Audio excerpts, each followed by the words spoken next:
내가 사성을 아느냐? 저는 그날 세종께서 최만리에게 하신 말씀을 기록하며 손이 떨렸습니다.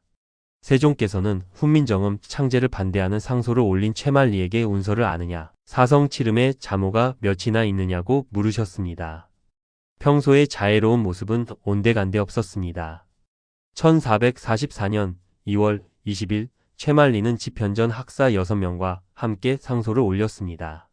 훈민정음을 사용하는 것이 중국을 사대하는 데 잘못이라는 점, 이두가 있는데 굳이 새 문자를 만들 필요가 없다는 점을 주장했습니다. 저는 세종께서 어떻게 대응하실지 궁금했습니다. 성군은 신하들의 말을 경청하는 법이니까요. 하지만 세종께서는 달랐습니다. 너희가 나를 보자 하는 신하들이 맞냐? 분명히 알면서 내게 이런 말을 하는 것은 옳지 않다. 세종께서는 다그치셨습니다. 저는 이것이 태종의 화법과 똑같다는 것을 알았습니다. 직설적이고 날카로웠습니다. 에둘러 말하지 않고 바로 핵심을 찔렀습니다.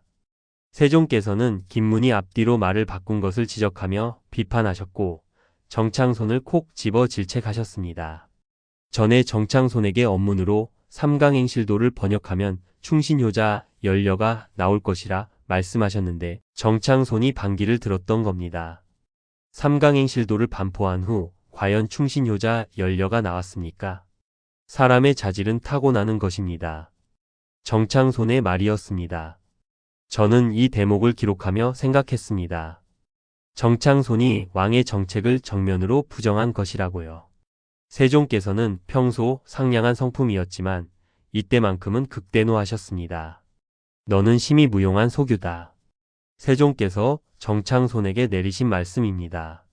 쓸모없는 속된 유학자라는 뜻이었습니다.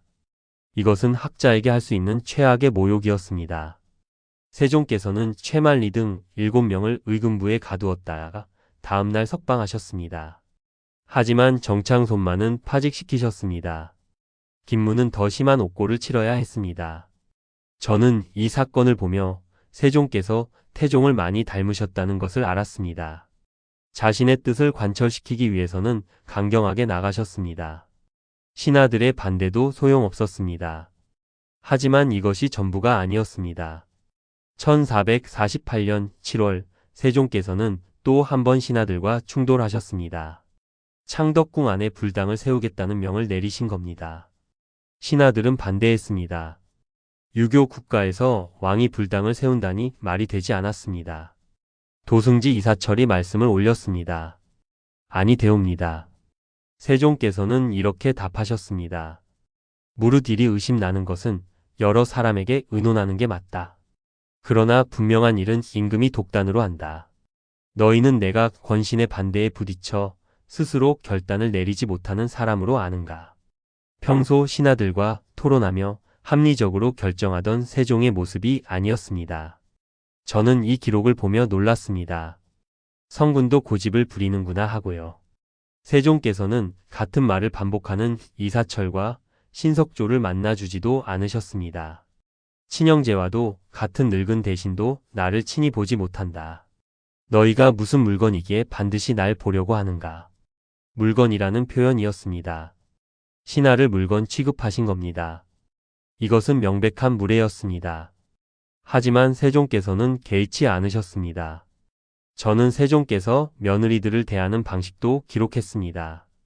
세자빈 휘빈 김씨가 압승이라는 주술을 쓰다 발각되어 폐위되었고 두 번째 세자빈 순빈 봉씨는 술을 좋아하고 궁녀들을 폭행해 폐위되었습니다. 세종께서는 아들의 부인들을 직접 이혼시키셨습니다. 사남 이명대군과 팔남 영흥대군의 처도 몸이 병약하다는 이유로 쫓아내셨습니다. 1433년 이명대군의 첫 부인 남씨는 결혼한 지 얼마 되지 않아 세종께서 직접 이혼시키셨습니다. 이것은 자애로운 왕의 모습이 아니었습니다. 냉정하고 단호했습니다. 왕실의 체면을 위해서라면 며느리의 인생도 바꿔버리는 결단력이었습니다. 저는 또 다른 기록도 발견했습니다. 세종께서 식습관 때문에 신하들과 갈등을 빚으셨던 일입니다. 원경왕후가 돌아가신 후 세종께서는 졸곡 이후에도 소선을 하셨습니다. 고기를 드시지 않으신 겁니다. 신하들이 걱정했습니다. 세종께서는 평소 고기가 아니면 수라를 드시지 못하셨는데 말입니다. 태종께서 원경왕후 돌아가신 날 육선을 권하며 말씀하셨습니다. 주상의 한 몸은 종사의 안위에 관계되니 내가 마음대로 할 수 없다고요. 신하들의 말이었습니다. 하지만 세종께서는 듣지 않으셨습니다. 상중에는 고기를 먹지 않는 것이 예법이라고 하시며 버티셨습니다. 이것은 원칙을 지키는 세종의 모습이었습니다.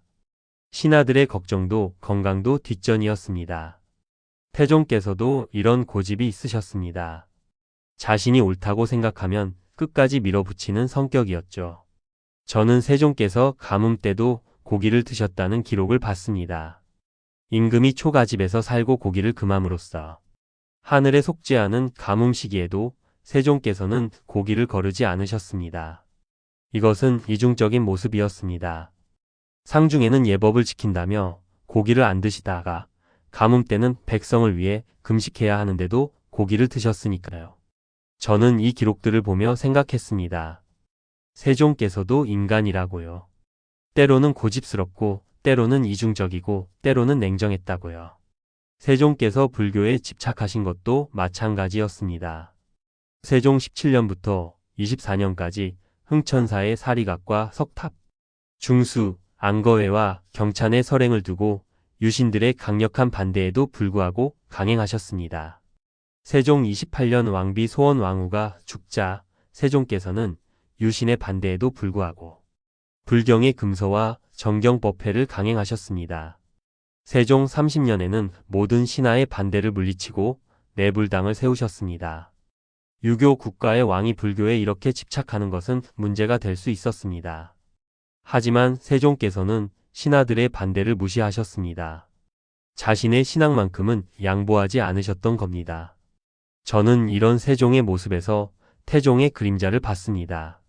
태종께서도 효령 대군이 불교에 심취하자 신하들이 불평했지만 그건 효령의 취미생활인데 취미생활도 못하게 하라는 거냐며 신하들의 말을 무시하셨습니다.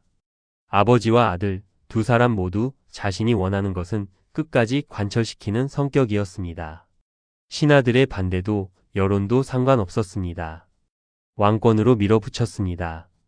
저는 세종께서 훈민정음을 만들 수 있었던 것도 바로 이런 성격 때문이라고 생각합니다. 집현전 학사들이 반대했지만 굴하지 않으셨습니다. 의금부의 가두는 강경책까지 쓰셨습니다. 만약 세종께서 온화하고 신하들의 말을 잘 들으시는 분이었다면 어땠을까요? 훈민정음 반대 상소에 설득당해 프로젝트를 중단하셨을지도 모릅니다. 하지만 세종께서는 태종의 아들이었습니다. 입이 험하고 고집이 센 태종의 피를 물려받으셨습니다. 그래서 훈민정음을 끝까지 만드셨고 반포하셨고 역사에 남기셨습니다. 다음 이야기에서는 왜 세종께 이런 성격이 필요했는지, 그것이 조선에 어떤 영향을 미쳤는지 말씀드리겠습니다. 험한 입과 강한 고집이 때로는 필요한 이유를 말입니다.